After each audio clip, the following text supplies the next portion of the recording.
जो शिव त्रिनेत्रधारी और जटाधारी हैं, जो गले में विष को धारण करने वाले और अर्धनारीश्वर हैं, जो अत्यंत शक्तिशाली हैं, जो ध्यान मुद्रा में बैठे रहते हैं, जो सिंह चरम के वस्त्र धारण किए और मुंडमाला पहने हुए हैं, जो देवों के देव महादेव कहे गए हैं, ऐसे भगवान शिव शंकर को मेरा बारंबार प्रणाम।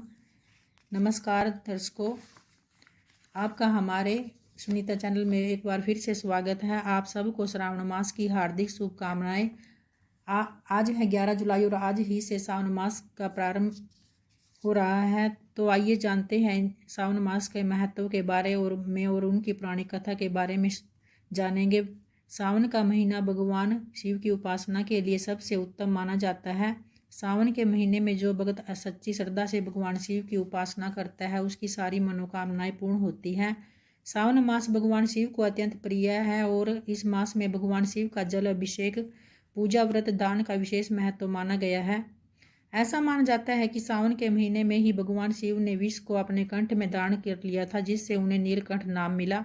सावन मास की स्कंद पुराण कथा के अनुसार एक बार देवताओं और असुरों ने मिलकर समुद्र मंथन किया, जिससे हलाहल विष निकला और सृष्टि को बचाने के लिए भगवान शिव ने उस विष को ग्रहण कर लिया, जिससे उनका शरीर अत्यंत गर्म हो गया। तब सभी देवताओं ने सावन के महीने में उन पर जल चढ़ाना शुरू किया, जिससे उन्हें शीतलता मिली। इसी कारण सावन के महीने में भगवान शिव की पूजा में जल चढ़ाने का विशेष महत्व माना गया है। सावन के महीने में ही भगवान विष्णु योग निद्रा में चले जाते हैं और सृष्टि का संचालन भगवान शिव करते हैं। इसलिए सावन महीने को चातुर्मास भी कहा जाता है। जो भक्त सावन में व्रत, पूजा, रुद्राभिषेक और दान करते हैं, उन्हें अक्षय फल की प्राप्ति होती है। पौराणिक कथाओं के अनुसार माता पार्वती ने भगवान शिव शंकर को पति रूप में पाने के लिए श्रावण मास में ही कठोर तपस्या की थी, जिससे प्रसन्न होकर भगवान शिव ने उन्हें अपनी पत्नी के रूप में स्वीकार किया था। इसलिए श्रावण मास भगवान शिव को अत्यंत प्रिय है। तो आइए सुनते हैं श्रावण मास की कथा। एक बार माता पार्वती ने भगवान शिव को प्रसन्न करने के लिए कठोर तपस्या करने का संकल्प लिया। उन्होंने श्रावण मास में निराहार रहकर केवल जल पीकर भगवान शिव की पूजा की और उन्हें पति रूप में पाया। तो प्रेम से बोलिए ओम नमः शिवाय।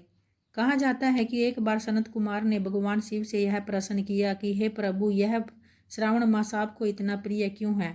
तो इस पर भगवान भोलेनाथ ने उत्तर दिया कि जब देवी सती ने अपने पिता दक्ष प्रजापति से यज्ञ में अपमानित होकर योग शक्ति से अपने प्राण त्याग दिए थे, तब अपने अंतिम क्षणों में उन्होंने यह संकल्प लिया था कि वह प्रत्येक जन्म में महादेव को ही पति रूप में प्राप्त करेगी।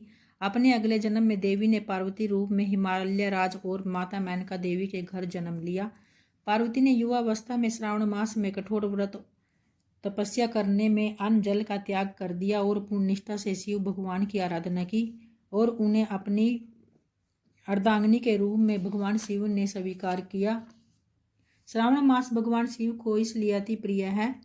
इसे श्रावण मास में शिवजी पर जल चढ़ाने का विशेष महत्व माना गया है। इस मास में कुंवारी कन्याएं उत्तम वर की प्राप्ति के लिए व्रत रखती हैं और भगवान शिव की पूजा करती हैं। वहीं वैवाहिक स्त्रियां भी अपने पति की लंबी उम्र की कामना के लिए व्रत रखती हैं और भगवान भोलेनाथ की पूजा करती है।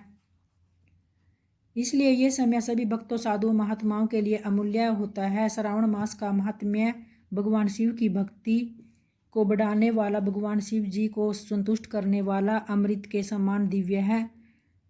यह मनोवांछित फलों को देने वाला है। इससे मनुष्य निष्पाप हो जाता है और सभी सुखों का भोग करता है।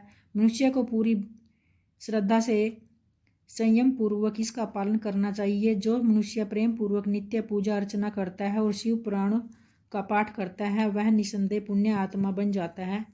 तो ये थी भक्तों श्रावण मास की कथा। अगर आपको वीडियो पसंद आई हो तो लाइक व सब्सक्राइब जरूर करें। जय भोलेनाथ।